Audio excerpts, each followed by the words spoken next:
The crystal glass shattered on the marble floor, and I felt the cold wine drip from my hair onto my white dress as 300 guests stared in complete silence. My mother-in-law's voice cut through the room like a knife. "You're nothing but a pathetic gold digger." She had absolutely no idea that I held the key to destroying her entire empire, and I was about to use it. But let me start from the beginning, because this story is about so much more than just revenge. My name is Jasmine, and I grew up knowing what it meant to have nothing. When I was 16 years old, my mother died. She was a single parent who worked herself to death, literally. 3 jobs, no health insurance, and a stubborn refusal to slow down because she wanted to give me a better life. I found her one morning, collapsed in the kitchen before her first shift. The doctor said her heart just gave out. I said the world took everything from her and gave nothing back. After she died, I had nowhere to go. No family, no money, no safety net. I lived in my car for 6 months while finishing high school. I'd sleep in library bathrooms, shower at the local gym with a membership I could barely afford, and study under streetlights because my car battery couldn't handle the interior lights staying on all night. I made a promise at my mother's grave, standing there in shoes with holes in them. I'll never be powerless again. That promise changed everything. I became obsessed with building something that no one could ever take away from me. At 19, I was coding in public libraries, teaching myself everything I could about artificial intelligence and corporate acquisitions. I created a revolutionary software that could predict merger success rates with 93% accuracy. At 21, I sold my first patent for $2 million. I cried in the lawyer's office when the check cleared. My mother never saw more than $30,000 in a single year of her entire life. But here's the thing about growing up with nothing. You learn not to trust anyone. Not completely. I built J.M. Sterling Holdings in complete secrecy. I used my initials and my mother's maiden name. I hired a male actor to appear as the face of the company at public events. I never did interviews, never appeared in photographs, operated entirely through lawyers and proxies. By the time I was 27, my company was worth over $400 million, and I still lived in a modest apartment and drove a used car. I didn't need people to know who I was. I just needed to know I'd never be that scared 16-year-old girl again. That's when I met Daniel. It was at a charity event where I volunteered, serving food to homeless families. He was there teaching art to kids, covered in paint and laughing with this genuine warmth that made something in my chest ache. We started talking, and for the first time in my adult life, I felt like I could breathe around someone. He didn't want anything from me. He didn't know I had anything to want. Daniel was a teacher at a public school. He drove a beat-up truck and lived in a small apartment and talked about his students like they were his own children. We dated for 2 years, and every day I wanted to tell him the truth about who I really was. But that scared, broken part of me kept whispering, what if he changes? What if everyone changes when they know? I did investigate him, though. I'm not proud of it, but I had to know. That's when I discovered his family-owned Anderson Industries, a manufacturing company worth about $500 million. His father had died 3 years earlier, and his mother, Patricia, now ran everything. Daniel never talked about the family money. He'd been estranged from them for years, choosing teaching over the family business. That's actually what made me fall in love with him. He chose purpose over privilege. When Daniel proposed, I said yes, without hesitation. But that meant meeting Patricia. The first time I walked into her mansion, I knew I was in enemy territory.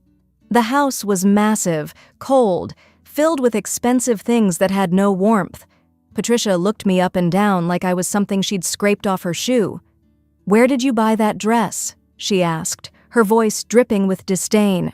"A thrift store?" I was wearing a dress that cost $300, which felt like a lot to me. I later learned she spent more than that on her daily flower arrangements. I stayed quiet that first meeting. I was studying her, the way I'd studied every opponent in every business negotiation. Patricia wasn't just rude, she was calculating. Every insult was designed to break me down, to make me feel small. Her daughter Lauren was just like her, all fake smiles and cruel eyes. Only Daniel's younger brother Kevin showed me any kindness, apologizing for his mother's behavior when she wasn't looking.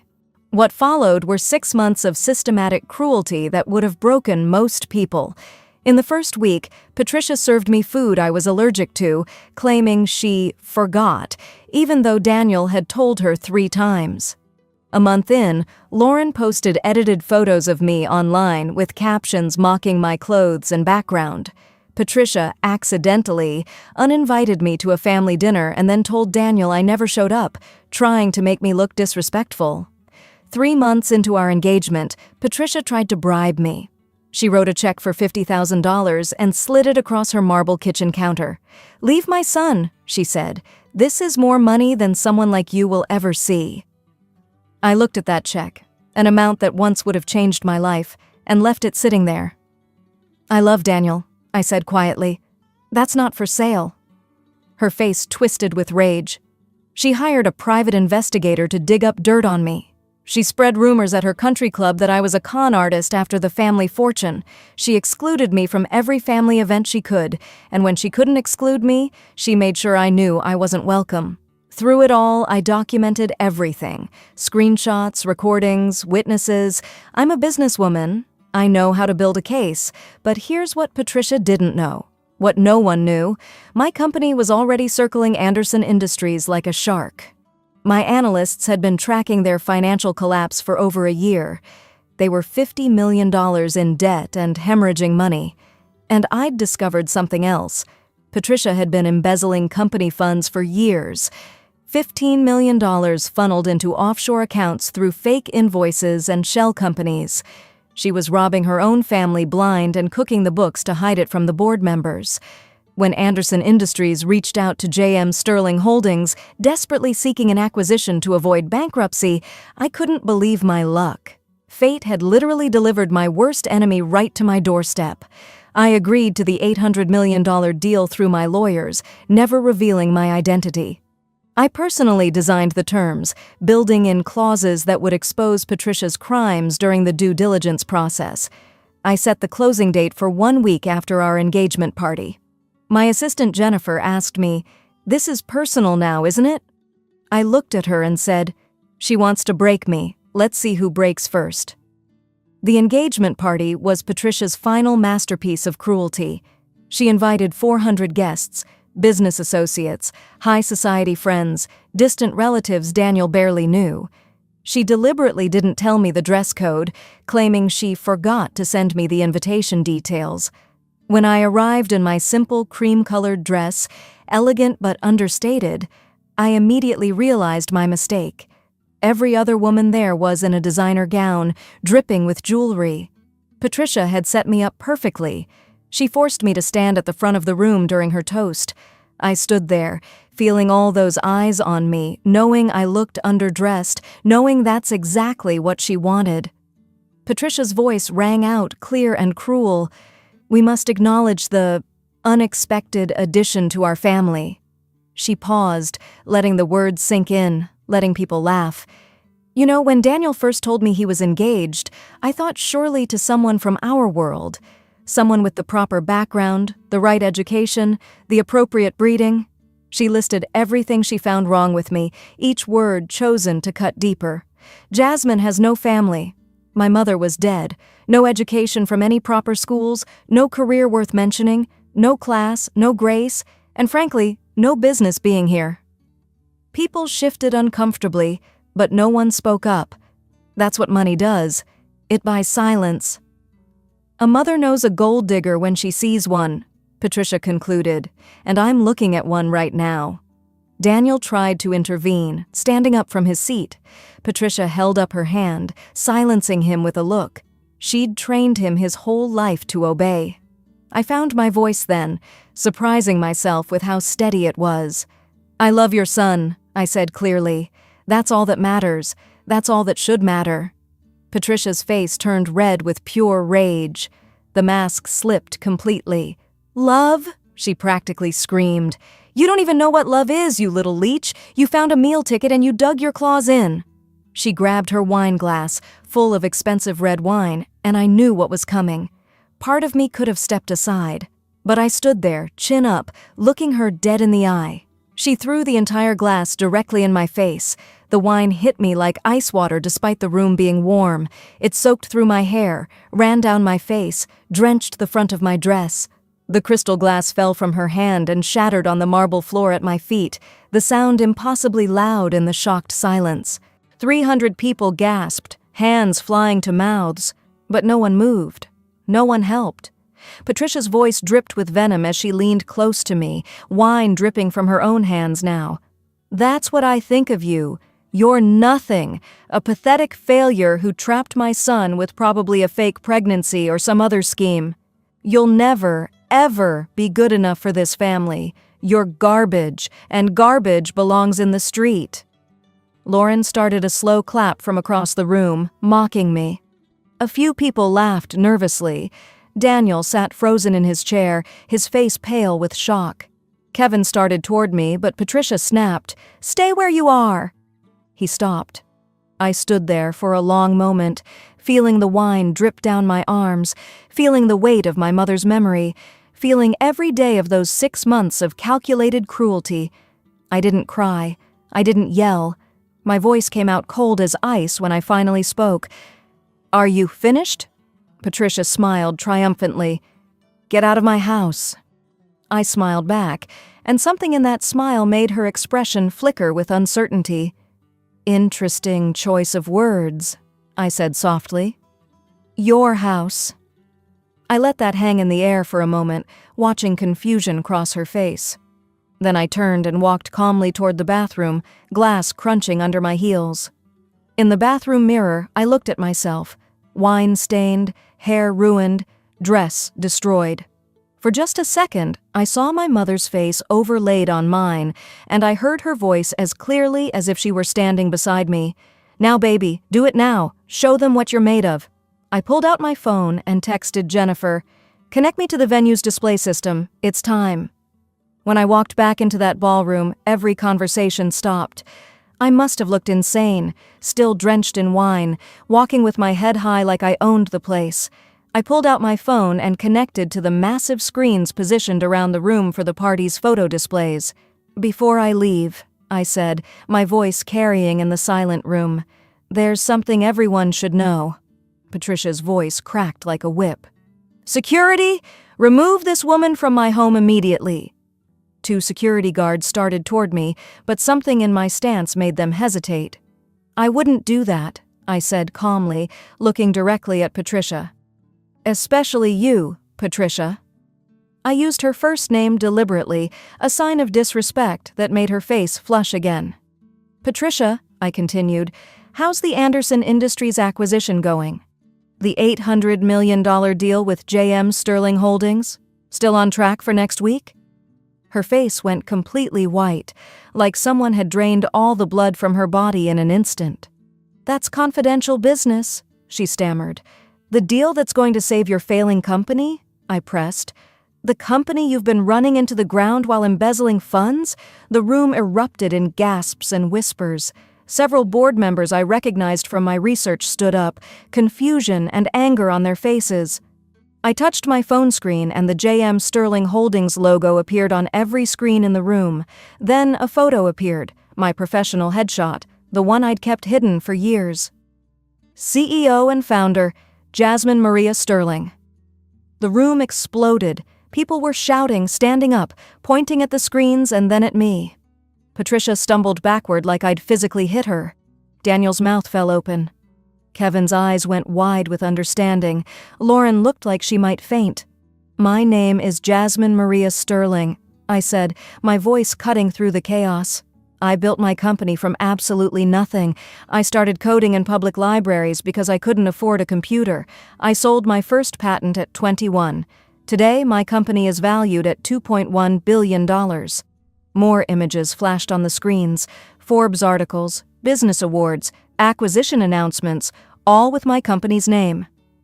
"For 6 months," I continued, looking directly at Patricia, "you called me nothing. You said I had no career, no achievements, no worth. Let's talk about what you are." I pressed another button, and financial documents filled the screens. "These are the records of your embezzlement. $15 million stolen from Anderson Industries over 5 years, fake invoices, offshore accounts, falsified reports to the board. The board members were on their feet now, shouting. Patricia's lawyer tried to reach for his phone. I kept going, relentless now. You mocked my dead mother, a woman who worked 3 jobs and died at 48 trying to give her daughter a chance. A photo of my mother appeared on screen, young, smiling, beautiful. She was worth 10 of you. Some of the guests were crying now, moved by the photo, horrified by Patricia's behavior. You called me a gold digger, I said, my voice rising. I'm worth 4 times what your company is. You threw wine on me and called me garbage. I gestured to my stained dress. Consider that the last drink you'll ever have at my expense. I pulled up the acquisition contract on the screens. The deal was supposed to close in 48 hours. These were the original terms: fair, reasonable, designed to save your company and preserve jobs. But you know what? I'm changing them. Here are my new terms. The screens showed a new contract. I read each point aloud. Term 1. Patricia Anderson resigns from Anderson Industries immediately with no severance package. Term 2. She issues a public written apology to me, posted on every social media platform and in every major newspaper. Term 3. She enters a rehabilitation facility for her alcohol abuse problem. Several people nodded at that, clearly aware of her drinking, and completes the full program. Term 4. Lauren Anderson loses access to her trust fund until she completes 1,000 hours of charity work with underprivileged families. Term 5. Kevin Anderson is promoted to Chief Operating Officer, where he should have been years ago. The room was in complete chaos now. I raised my voice over the noise. Accept these terms, and the deal proceeds. Your company survives. 2,000 employees keep their jobs. Refuse, and I walk away right now. Your company dies in 6 months when your debts come due. You'll lose everything. The company, the house, the reputation, everything. I looked at my phone. You have 48 hours to decide. Choose wisely. That's when Daniel finally moved. He stood up, walked through the crowd, and took my hand. His hand was shaking, but his voice was steady when he spoke. Mom, you did this to yourself. I told you to treat her with respect. I begged you to be kind. You chose cruelty, and now you're facing the consequences. Patricia's face crumpled. You'd choose her over your own mother? After everything I've done for you? She's going to be my wife, Daniel said firmly.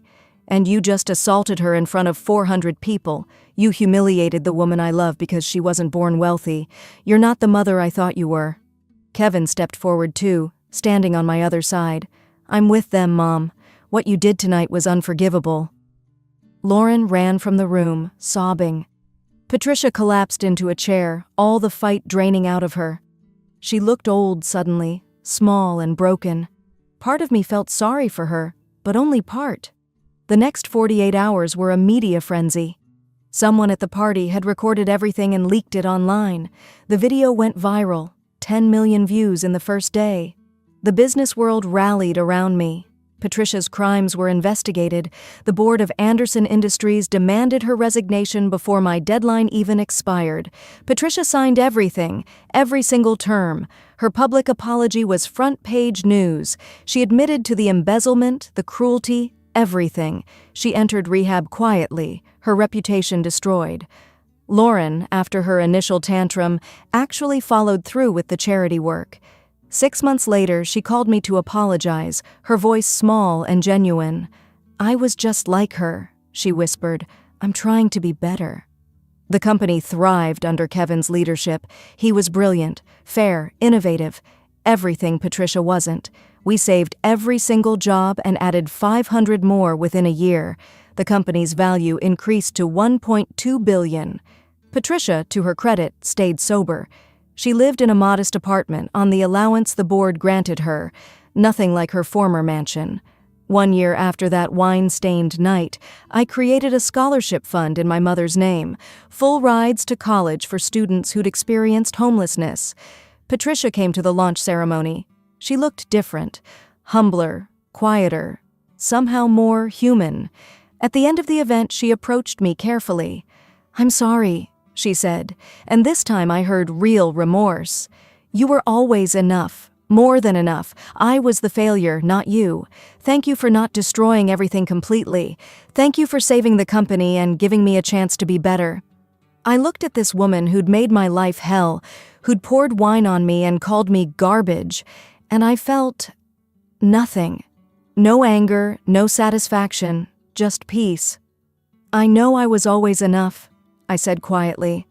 "I always was. I hope you know that about yourself someday too."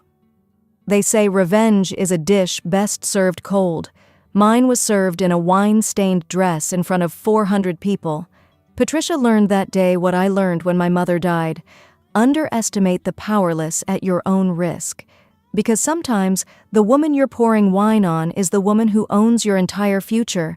My mother once told me that strength isn't about never falling down. It's about getting back up with your head held high.